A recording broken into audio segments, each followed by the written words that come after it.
everybody? Tracy Hackler, joined today by a star-studded cast of Beckett aficionados. Brian Fleischer, senior marketing analyst for Beckett Baseball. Chris Olds, editor for Beckett Baseball. Dan Hitt, senior marketing analyst for football. And we, another day's passed, guys, and there's been another licensing headline dropped on us.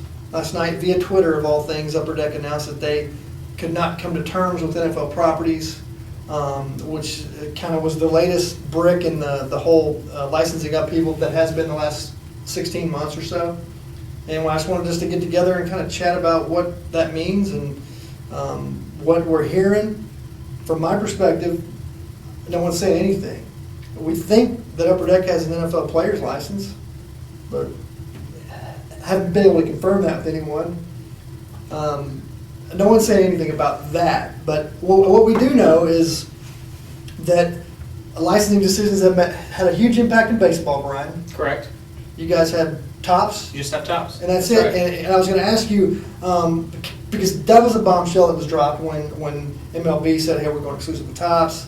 What has been the fallout how has that impacted what you do on a daily basis? Well, we've had some serious gaps in new products, as to be expected. Tops is, you get about one a month from Tops, right. 2 a month. They just had Finest and Tops Pro debut, their minor league product, release a couple weeks ago. But prior to that, it had been a couple weeks. So I think collectors are anxious and excited about new products. Finest has sold really well. I don't know if that's because it's Finest or because it's the first new product in a long time.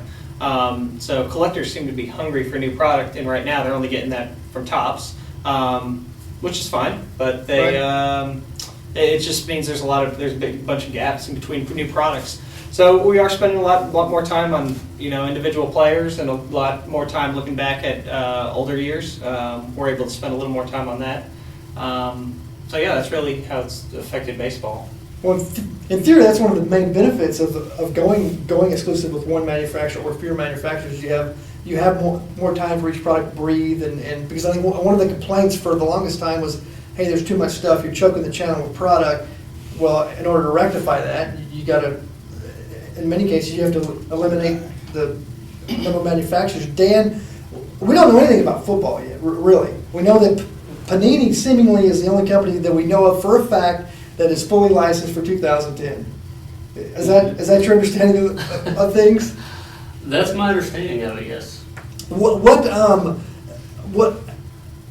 is football perhaps the most impacted of all the sports, because they're going to perhaps go from 3 manufacturers down to 1 really in the span of less than 2 or 3 or 4 months.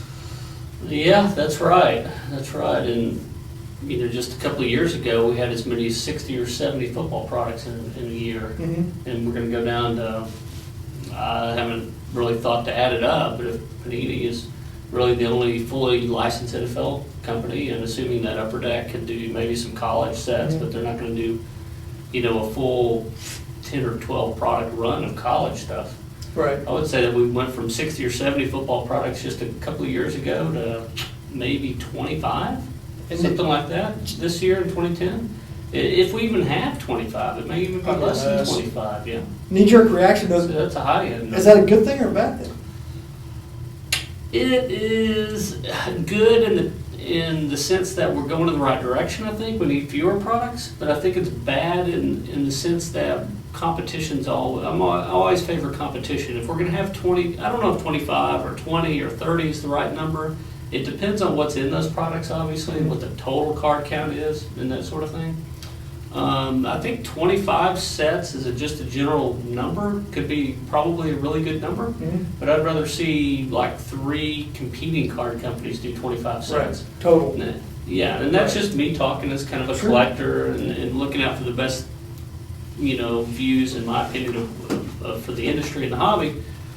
Whether 3 manufacturers could even afford to pay the licensing fees and have the sales numbers that's required to meet payroll and overhead and licensing fees with that few NFL products, I don't know.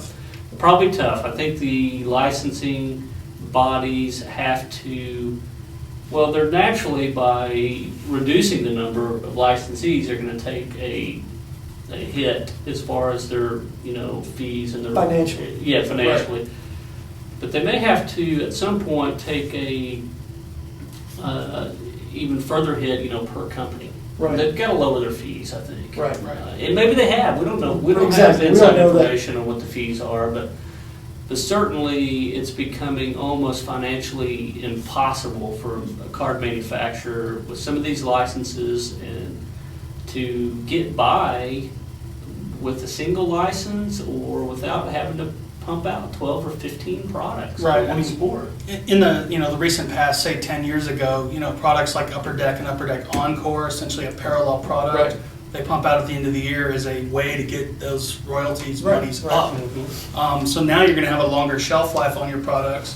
In theory, that will have a better, sell-through for those companies, but they still have. I've thought about it both ways, whether a monopoly is a good thing or bad thing in terms of an exclusive.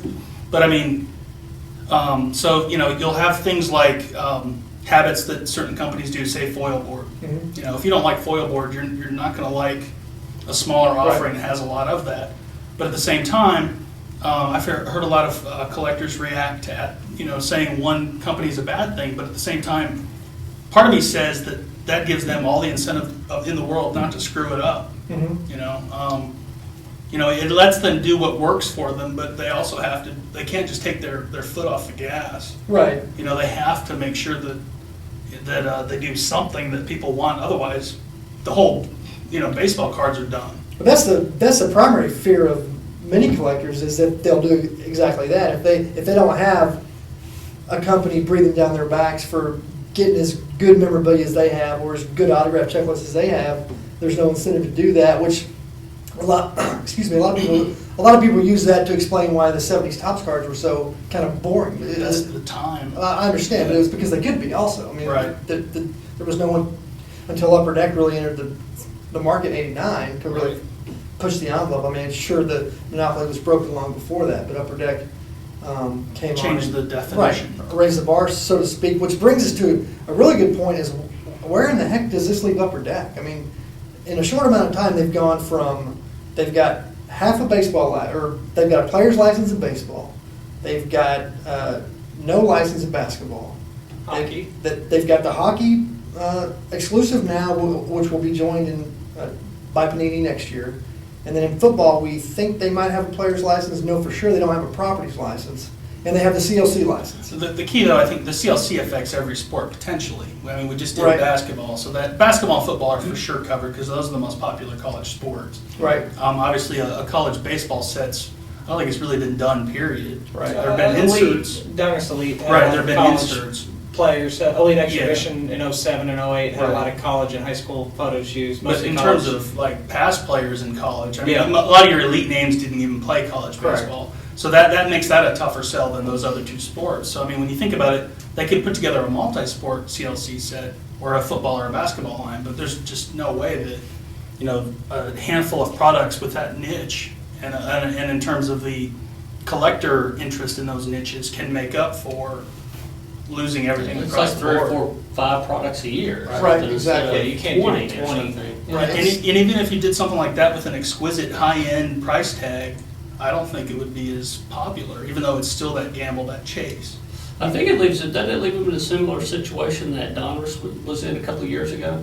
When they lost every license except the NFL.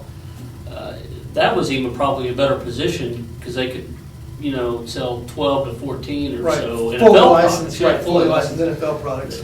So Upper Deck doesn't even have that right now, as far as we can tell. Right. Things change quickly. My point is that Donruss playoff probably couldn't have survived more than 2 or 3 or 4 years, maybe at the most, with just Right. a single license, and everybody knew that. So they quickly were able to strengthen the company by obtaining the other licenses that they need to really put a full run of products out there. Right. That's where Upper Deck would have to be, I think. They Right. who knows what their financial situation is. They've had some other pretty negative financial news over the past year and a half, 2 years.